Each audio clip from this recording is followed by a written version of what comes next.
Dulu ya, gue jual servis ini 5 juta. Gue kayak ditai-taiin banget gitu. Kayak, ya ampun sedih banget hidup gue.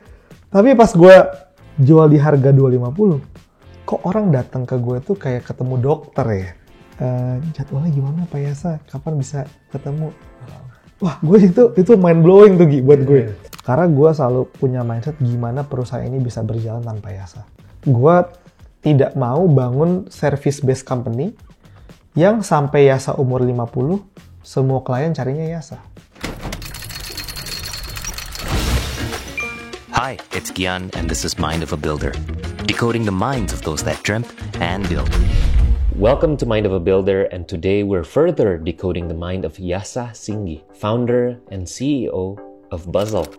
Di part pertama, kita udah dengar gimana bisnis pertamanya lahir bukan dari passion, tapi dari fear. Takut nggak bisa lanjut sekolah, takut kehilangan ayahnya, sampai akhirnya fear itu jadi pemicu Yasa bikin bisnis besar pertamanya, Men's Republic. Tapi kisahnya nggak mulus. Ada jatuh bangun, kelilit utang 1,5 miliar, terlena sama fame di usia muda, sampai akhirnya shifting ke dunia jasa dengan Buzzle dan sadar kalau engine utamanya sekarang adalah manusia. Di part kedua ini, kita akan masuk lebih dalam lagi ke dalam pemikiran Yasa. Gimana Yasa ngasih nilai ke kompetensinya, sistem yang Yasa bangun untuk nyebarin pola pikirnya ke tim, dan yang paling penting, kita dengar refleksi dia tentang leadership. Let's dive in.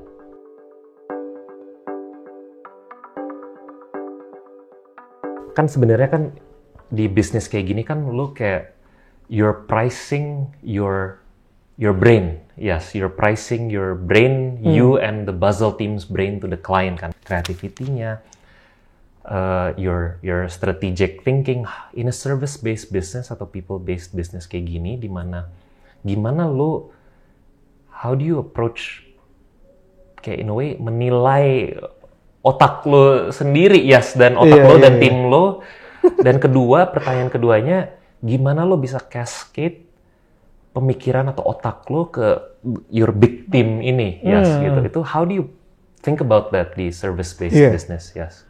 Wah, itu kayaknya masalah paling besar tuh, Gi. Masalah paling besar.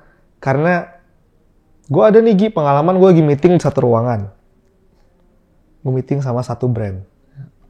Terus gue diketok sama tim gue. Kok, sini lo keluar sebentar. Kenapa? Di ruangan sebelah gak mau mulai meeting kalau gak ada lo. Wah, gue langsung pusing. Gila. Jadi mereka gak mau meeting kalau gak ada guanya. Wah, itu PR banget kan. Itu jadi refleksi yang mendalam buat gue. Satu, gue belum berhasil nge-train tim gue. Dua, ini bukan lagi people-based company, ini Yasa-based company. Lu ada gila. Kalau satu masih mending yang kayak begitu. Kalau 20 brand demand kayak gitu, nggak hidup gue. Gue nggak punya kehidupan, gue nggak bisa berkeluarga. Kerjaan gue tiap hari di situ. Jadi itu memang problem paling besar, Gi. Gue jawab dari yang pertama, kasih harga dulu, pricing.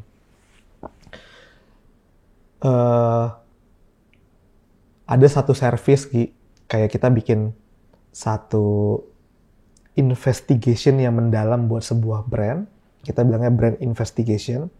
Dan endingnya tuh orang akan dapat report beserta roadmap brandnya akan dibawa kemana. Yang mana hari ini kita kerjain project tersebut, range-nya tuh lumayan wide, tapi ada satu project terakhir yang kita kerjakan, yang harganya itu 250 juta buat satu brand. Gue masih ingat, Gi, di tahun pertama, itu kita mengerjakan harganya cuma 5 juta, Gi. Gue bilang, gila, sedih banget ya dulu ya. 5 juta versus 250 juta. Ini kan berarti naik 50 kali lipat dalam 4 tahun. Ini udah kayak koin micin nih. Naiknya 50 kali lipat. Kalau ditanya, apa pertimbangan lu untuk bisa naikin itu? Gue juga gak bisa jawab pakai teori. Oh, ada satu teori yang tiap tahun harus kita naikin berapa. Nggak ada. Tapi kalau gue coba pecah-pecah lagi isi kepala gue, ada dua sih kita bisa kasih setup harga. Satu, menurut gue kalau di industri gue tidak pernah lihat harga kompetitor. Karena ini nggak ada COGS-nya. Ada COGS ya, cost of service-nya di tim gue. Tapi bukan yang kayak gini, orang tuh beli service, lihat katalog dan sortir dari termurah. Nggak kayak gitu kan di service nih. Beda sama lo belanja di marketplace, lo cari satu kata kunci, keluar semua barang, lo sort dari yang termurah. Ini enggak. Jadi, orang itu ya ada compare harga, tapi enggak seperti ke produk banget. Jadi apa yang dua yang paling penting? Satu, memang lu punya kompetensi di situ, makanya lu bisa menentukan harga. Tapi kompetensi lu means nothing kalau lu juga nggak punya brand terhadap service company lu. Gitu. Jadi ya kayak kenapa perusahaan-perusahaan KAP, accountant auditor itu mahal, ya dia punya kompetensi dan dia juga punya capnya. Kayak gue yang audit ini, gitu. Ya di luar kompetensi orang punya kepercayaan. Simply dulu waktu gue jual harganya 5 juta, gue mungkin punya kompetensi, tapi gue nggak punya brand as a Bazel. Kayak lu siapa? Portofolio mana? Nggak ada. Jadi dulu kita kerja pro bono to get the portfolio. Sampai dari awal kerja pro bono untuk dapetin portfolio, kerja rugi untuk dapetin portfolio, kerja dibayar air mata buat dapetin portfolio. Tapi setelah kita punya track record, kita punya kompetensi dan kebangun brandnya. Nah, pada saat kita punya kompetensi dan punya kebangun brandnya, ya akhirnya punya kemampuan untuk setup harga yang lebih luasa, gitu. Kita punya kepercayaan diri juga. Dan menariknya, Gi, di service base ini, harga itu penting banget bukan hanya karena kita soal margin yang bagus saja sebenarnya. Harga yang tepat itu akan define kita dapat klien seperti apa. Kayak kalau lu punya kompetensi, tapi lu jual di harga yang nggak masuk akal, your kompetensi itu meaningless. Karena orang nggak pay the price. Gitu. Jadi gue belajar gini, Gi. Dulu ya, gue jual service ini 5 juta. Gue kayak ditai-taiin banget, Gi. Kayak, you're pricing your competency iya, juga. kayak gue ditai-taiin banget ya. Padahal sebenarnya, ya gue yakin kompetensi hari ini jauh lebih bagus dibandingin 4 tahun lalu. Tapi 4 tahun lalu tuh nggak saks banget juga gitu. Gue punya pengalaman 7 tahun bangun brand gitu. Tapi gue kayak ditai-taiin banget. Ya ampun, sedih banget hidup gue. Tapi pas gue jual di harga 250, kok orang datang ke gue tuh kayak ketemu dokter ya. Jadwalnya gimana Pak Yasa? Kapan bisa ketemu? Wah, gue itu mind blowing tuh, Gi, buat gue. Kayak asem banget gue. Nggak mau gue jual-jual murah-murah lagi. Gue udah nggak ada harganya. Kita juga akhirnya dapat orang yang nggak match akhirnya ya. Bahasanya apa ya mungkin ya.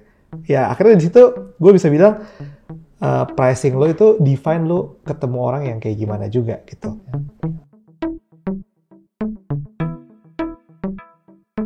Gue tuh men-shooting banyak sekali video onboarding. Wow, oke. Jadi kalau tim gue masuk, itu dia udah punya list nonton video gue apa aja, Gi, yang tidak dipublis keluar. Jadi cara meeting gimana, cara bikin report gimana, itu gue bikin video onboarding ya. Iya, gue lihat lo pernah cara untuk meeting notes juga gue pernah lihat bagus banget gitu, bagus banget. Gitu, jadi gue bikinin video onboardingnya. Tujuannya awalnya kenapa? Awalnya gue merasa, buset, gue bulan ini gue udah onboarding 4 orang dan gue ngomong hal yang sama 4 jam. Wah, nggak beres nih gue nih. Akhirnya bikin itu. Dan akhirnya itu menjadi satu sistem training sendiri yang yang ternyata lumayan beneficial buat kita. Kayak misalnya lagi kan kita bikin buku, Gi, company kita namanya Bazel. namanya Crafting Brands Legacy by Basil. Awalnya kita bikin buku itu, gue pengen orang masuk, gimana cara lo menyerap isi kepala gue, tonton video ini dan lo baca bukunya. Tapi gue harus berpikir gimana caranya gue bisa monetize si buku ini juga. Sayang kalau gue bikin buku cuma buat lo doang. Ya gue terbitin ke Gramedia gitu. Terus kita punya satu public workshop tentang branding, belajar branding 2 hari. Dari pagi sampai malam, sehari 13 jam. Itu menjadi syarat promosi di kantor kita. Jadi kalau lo mau promosi, lo harus ikut itu. Gratis buat tim kita gratis. Buat orang publik bayar. Tapi kita akhirnya bikin apa ya? Jadi kayak bikin semacam leveling ya. Bikin leveling, setiap leveling tuh ada ujiannya. Jadi leveling di semua tempat kita tuh analis, spesialis, strategis. Analis, spesialis, strategis. Analis ada 2 level, spesialis 2 level, strategis berapa level gitu. Nah, kita bikin itu dan masing-masing itu punya ujian untuk bisa lolosnya. Gitu. Ya itu salah satu cara gue mencoba untuk memecah isi kepala gue menjadi banyak dan bisa gue transfer. Gue denger cerita lu, intentionally or unintentionally, lu jadi one of an amazing chief HR officer atau chief people officer ya. Tapi it's amazing. Menurut lu itu karena lu terpaksa harus kayak gitu karena emang ini people based business, atau ini secara insting lu buat onboarding video, lu buat SOP kayak gini, lu buat mikirin training orang itu karena itu dari instingnya dari mana ya? Atau itu karena emang lu suka nulis kan, you're a content creator tuh, itu karena that's something yang you did naturally tanpa lu harus jadi lu ambil HR certification ya. Iya, yes. Tapi itu amazing banget ya bagi gue ya, yes. Jadi ini gabungan dari semuanya sih, mix ya. Satu, gue punya kebiasaan menulis itu membantu gue untuk terbiasa mengartikulasikan sesuatu lebih baik ke orang. Gue tuh punya kepercayaan kalau lu bisa ngomong, lu belum tentu bisa nulis. Tapi kalau lu bisa nulis, lu pasti bisa ngomong.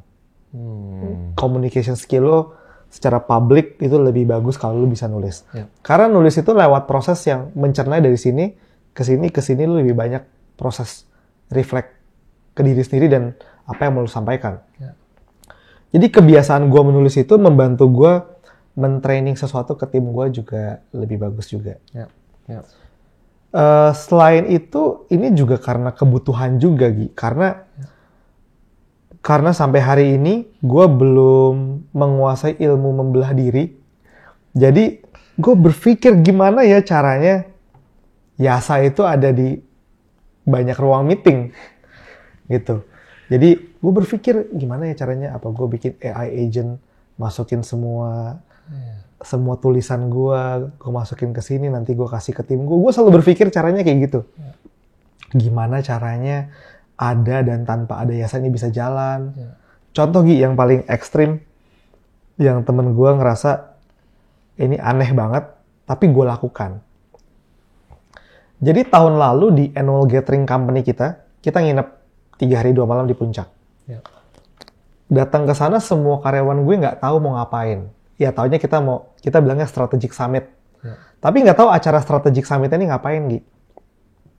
Hari pertama gue buka, gue undang teman baik gue buat ngelit jadi moderator. Acaranya ngapain? Dikumpulin semua di hall, gue kasih 1 slide. Gue bilang, per detik ini, sesi kita dipimpin sama sahabat saya. Gue kasih mic-nya. Sahabat gue udah gue briefing sebelumnya.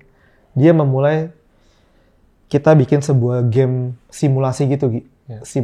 Simulation game. Slide pertamanya, ada muka gue dengan tulisan berita duka cita. Poster berita duka cita, turut berduka cita telah meninggal Yasa Paramita Singgi, co-founder dan CEO dari Basil, tanggal sekian sampai sekian. Terus di bawahnya ada soal. Apabila ini terjadi hari ini, what would you do? Semua karyawan harus bisa kasih jawaban dalam waktu 45 menit. Wah, semua karyawan langsung, ini kita harus ngapain nih, kita ngapain. Jadi tim HR komunikasi sama siapa, dan semua presentasi di depan. Wow. Jadi wah itu menarik tuh, gue melihat itu dari kejauhan. Gue kayak lagi melihat kejadian nyata pada saat gue meninggal gitu. Gue kayak, jadi gue seakan-akan nih keluar dari tubuh gue ngeliat, oh ternyata begini nih kalau perusahaan gue ditinggal. Dan ternyata itu bener-bener, itu reflect dari apa yang kita lakukan. Tim gue yang bilang, kita harus tunjuk interim CEO. Siapa nih yang mau kita tunjuk? Yang lain bilang, orang finance gue bilang gini, kita harus cari tokennya Pak Yasa dari mana. Yang lain bilang, kita harus hubungin Pak Wesley itu partner gue. Ya. Kita harus minta Pak Wesley balik ke perusahaan jadi CEO-nya. Wah, ini diskusi yang menarik banget nih. Jadi setiap kali dapat soal, 45 menit diskusi, presentasi, soal kedua. Soal keduanya, apabila hari ini Facebook, Instagram, Shopee, TikTok, Tokopedia di-ban dari Indonesia, gak boleh berfungsi. Basel kehilangan mata pencarian utamanya di digital marketing. Apa yang akan kalian lakukan? Wah, diskusi lagi. Banyak rame-rame. Kita berubah jadi wedding organizer. Kita berubah jadi konsultan ke desain. Wah, dan itu main sampai 8 soal. Sampai di soal terakhir adalah menunjuk who's the next CEO after Yasa. Gitu. Wow. Dan setiap kali lagi diskusi, kan ini mencari diskusinya. Kalau udah ada yang dominan, ceritanya gue sebagai hantunya nih, gue ngomong sama moderator, tolong orang yang terlalu dominan ditarik. Caranya gimana? Panggilan kepada Ibu Vena, orang tua kamu lagi sakit, silahkan pulang kampung ke rumah, kamu gak boleh ikut diskusi, minggir. Jadi dia keluar, tim gue, aduh gimana nih, kita kehilangan lagi lead kita. Besok kita bilang, panggilan kepada Ferry, istri lahiran, pulang ke rumah. Jadi kita main simulasi itu bukan hanya gue yang ditarik, tapi kita lihat lagi sesi diskusi siapa yang dominan, kita tarik-tarikin. Baru ntar slide berikutnya dia masuk lagi. Nah, kenapa gue bisa bikin itu semua? Karena gue selalu punya mindset gimana perusahaan ini bisa berjalan tanpa Yasa. Gue tidak mau bangun service-based company yang sampai Yasa umur 50, semua klien carinya Yasa. Gitu. Gue maunya, kalau bisa di umur gue 35, lu punya skill lebih keren dari gue. Gitu. Dan gue, it's okay untuk gue bagi saham buat lu, gak apa-apa. Untuk gue jadiin lu partner. Atau bahkan, kalau gue ketemu CEO yang lebih bagus dibandingkan gue di tim kita, gue akan kerja aja. Jadi CMO-nya lu kayak, jadi apanya. Jadi mindset gue kenapa bisa bikin itu semua, gue berusaha untuk memecat diri gue sendiri dari perusahaan gitu. Supaya mereka bisa mandiri gitu. Gue juga lihat mereka juga sangat berusaha dan problem solvingnya kuat tim lo, karena mereka juga ada sense of ownership yang kuat sama perusahaan yang lo emang bangun di Basel. Dan emang kalau ini people based business, ya bukan hanya people based business ya, tapi emang leader tuh emang harus invest waktu untuk creatively find ways to develop talentnya, develop leadersnya juga. Tadi kita sempat ngobrol bentar tentang ya semua orang dapat performance review ya di perusahaan lo, dan yang berkembang sebagai leader juga dapat cuti dan lain-lain. That's you're giving rewards to growth and development-nya di Basel. Kalau lo flashback atau lo bandingin development lo sebagai leader kayak gini, akan terjadi nggak kalau lo nggak shift dari Men's Republic ke Basel yang sangat people based Yasa? Dan kalau lo reflect sekarang, how different of a leader are you now versus 5 tahun yang lalu? Yes. Gue percaya karena ada di Basel bikin gue lebih menjadi people person pasti. Karena otomatis lebih ketemu banyak orang dibandingkan bisnis model sebelumnya. Mungkin kalau masih di Republic, gue akan menjadi leader yang lebih berbeda aja. Mungkin nggak lebih people person, tapi mungkin lebih structural, lebih ngerti operation, lebih rapih mungkin, lebih detail. Tapi yang gue percaya leadership itu kita ketempatnya itu di tough times. Gitu. Jadi leadership tidak ketempa di tempat yang rapih. Leadership itu ketempa di sesuatu yang berantakan. Leadership itu ketempa bukan dari making a good decision, tapi making a bad decision. Dan you know that there is a good decision, karena lu udah pernah ambil bad decision. It is better than you take no decision at all. Nah, jadi gue percaya either di produk, di service, gue bisa berkembang sebagai leader, cuma menjadi leader yang berbeda. Tapi leadership-nya itu ketempa di saat lo lagi suffer, di saat lo lagi susah. Semua pelajaran-pelajaran leadership yang gue dapat itu dapatnya dari situ. Misalnya, contoh salah satu, gue baru cerita ini kemarin di leaders meeting kita. Intinya, ada satu leaders kita yang cerita, jadi kita bikin satu leaders forum lah, di mana setiap sebulan sekali leaders ini bercerita struggle gue as a leader, as a human being, bukan kerjaan teknikal. Ada yang cerita kayak gue nggak ada respect sama tim gue gitu. Terus gue bilang, tahu gak sih, gue pernah punya kejadian mungkin 4 tahun yang lalu. Waktu ada satu tim kita yang keluar, gue bilang. Dan gue punya inisiatif baik nih, waktu dia keluar, gue exit interview sama dia. Gue tanya, apa yang perusahaan bisa perbaikin? Dan jawabannya adalah, ganti CEO-nya. Gue bilang, gila, itu hari itu. Gue rasanya mau tonjok tuh orang, gue bilang. Gue bilang, lu bukannya keluar baik-baik ya? Gue padahal nanya halus-halus, gue bilang, apa yang bisa perusahaan dan saya perbaiki? Dihantam juga gue. Ganti pemimpinnya. Anjir, kata gue. Tapi menurut gue, itu adalah tamparan keras buat gue.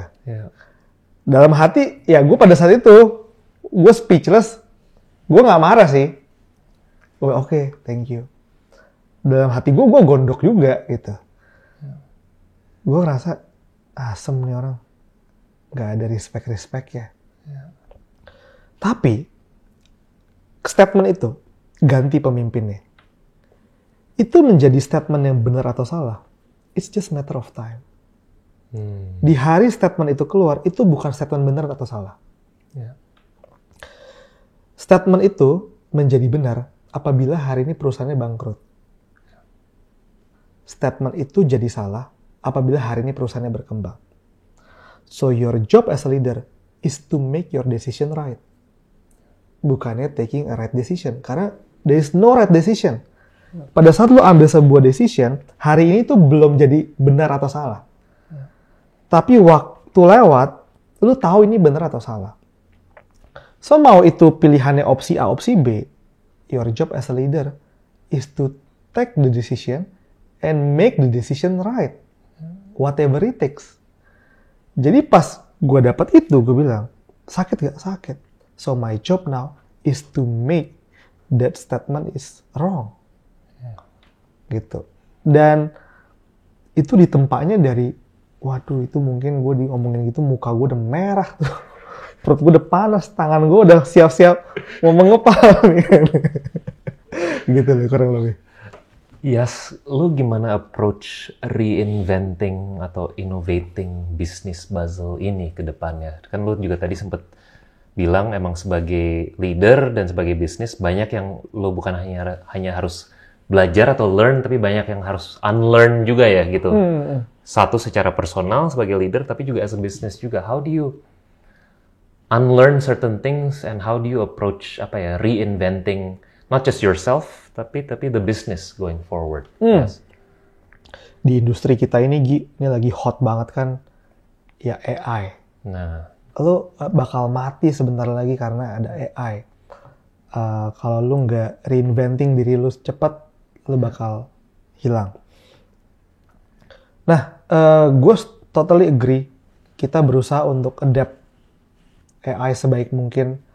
Gue dan para lead itu bahkan sampai ada sesi kita ngulik AI. Jadi, kita bisa bikin video sekeren apa sih dengan AI? Atau mungkin nanti kita bakal bisa service baru. Service kita tuh bikinin prompt. Gitu. Tapi, kadang buat kita, orang Jakarta, apalagi yang udah privilege, kalau lu punya pendidikan yang bagus, sometimes tuh we live in the bubble. Merasa kayak AI itu udah wah banget. Di satu sisi, mungkin lu nggak usah jauh-jauh keluar Pulau Jawa, map melipir dikit, mungkin ke arah Banten, ke arah Jawa Barat, itu ada majority of the people yang jangankan ngomong AI, tapi mereka itu masih unbankable. Belum, jangan ngomongin unbankable dulu. Mereka nggak ada akses internet. Jangankan ngomong akses internet dulu. Mereka itu masih stunting. Gizinya nggak cukup. Artinya apa? Gue pengen ngomong gini. Kadang ya, we live in the bubble, solving a very big problem. Tapi it's not a core problem. Kayak contoh gini, gue pernah ada satu uni ngundang gue jadi kayak business judge dari business competition gitu. Wah, ada satu peserta, wah cus banget nih. Ini tipikal anak ambi yang bikin presentasi bagus. Intinya dia bilang dia akan bikin sebuah bisnis F&B, di mana bisnis F&B dia, pembayaran dia dari customer dan pembayaran dia ke supplier, semuanya itu pakai blockchain, dia bilang. Wah, gue bilang, lu tuh keren banget. Tapi masalah utamanya, sebelum lu mikirin F&B pembayaran pakai blockchain dan pakai kripto, gue bilang gue bukan bilang itu jelek. Tapi ada esensi yang lebih core, yaitu gimana lu bisa deliver makanan lu dari dapur ke meja di bawah 5 menit. Gimana supaya hygiene lu itu tuh lebih tinggi dibandingin kebanyakan orang. Jadi kadang ya, kita pengen reinventing diri kita, menciptakan sesuatu yang grande. Wah, gue bikin service baru di AI, gue bikin apa sesuatu. Tapi kita lupa core-nya adalah, jangan-jangan masih 50% project kita itu keluar dari timeline. Jangan-jangan dari success rate kita itu masih di bawah 80%. Gimana naikin ke 85%? Itu core yang pada saat core-nya itu udah dibenerin, lo bisa bawa core ini ke zaman apapun, ke bisnis apapun, ke inovasi teknologi apapun. Karena dia kuda-kudanya udah ready nih fondasinya. Sedangkan banyak orang yang, wah apa kayak shiny object syndrome gitu, mengerjakan sesuatu. Dia bilang, gue reinvent diri gue untuk mengerjakan sesuatu yang grande. Tapi itu nggak esensial. Nah, kalau gue berusaha untuk, yes, kita pengen adapt itu sebaik mungkin buat kita, tapi jangan lupa sama si fondasi kita running the business. Gitu. Dan pertanyaan terakhir gue, Yas, lu lihat diri lu selamanya akan jadi entrepreneur nggak, Yas? Dan dengan semua dan kedua, dengan semua pengalaman buruk dan baik yang lu ngalamin selama ini, is it worth it to be an entrepreneur? Yes. Waduh, gawat nih. Gue setelah tadi kita banyak diskusi soal label, Gi. Gue hari ini tidak mau melabel diri gue terhadap sebuah profesi tertentu. Gue melihat diri gue hari ini dan mudah-mudahan ke depannya, ya as a human being yang kebetulan hari ini sedang menjalani kehidupan sebagian besar aktivitinya sebagai entrepreneur. Siapa tahu 5 tahun lagi gue jadi model majalah Six Pack mungkin. Atau gue jadi penyanyi. Atau tadi kan ada sempat ngobrol mau ngelamar jadi HR-nya Angkora juga. Jadi gue tidak mau menutup kemungkinan, Gi, sekarang. Terhadap apa yang akan gue lakukan dan apa yang satu saat nanti gue bakal jadi apa. Yang gue kunci, ya kemanapun itu profesinya, gue jadi apa, ya itu adalah stay dengan kita punya purpose and value. Gitu. Ya itu yang gue pengen bawa ke profesi apapun itu. Bahkan gue punya ide gila lagi. Gue bilang sama partner gue gini, satu saat ya kalau Basel mungkin udah agak bisa lebih ditinggal, boleh gak gue sabbatical, gue mau kerja 3 tahun, gue bilang. Di company yang scale-nya 100 kali lipat daripada kita. Kalau bisa di service company juga bagus, mungkin gue kerja ke Ogilvy, atau gue kerja ke Dentsu, gue jadi EA-nya, CEO-nya gak apa-apa deh, gitu kan. Tapi gue merasa, andaikan gue punya pengalaman itu setahun aja deh, kayaknya gue akan balik sebagai entrepreneur yang berbeda. Gitu. Jadi gue malah mau explore tuh hal-hal yang belum sempat atau belum pernah gue lakukan. Jadi gue never say never. Gue tidak mau mengunci diri gue sebagai entrepreneur. Kalau tadi pertanyaan yang per hari ini worth it atau enggak gitu ya. Kebetulan nanya sekarang. Jadi bilangnya worth it. Tapi kalau nanya 4 tahun yang lalu pas lagi sesi-sesi pivot dari produk ke service, gue bilang, gue meragukan siapa diri gue sebagai entrepreneur. Jadi entrepreneur gak worth it kok. Jadi mungkin jawabannya tergantung dengan season mana lo bertanya gitu kan.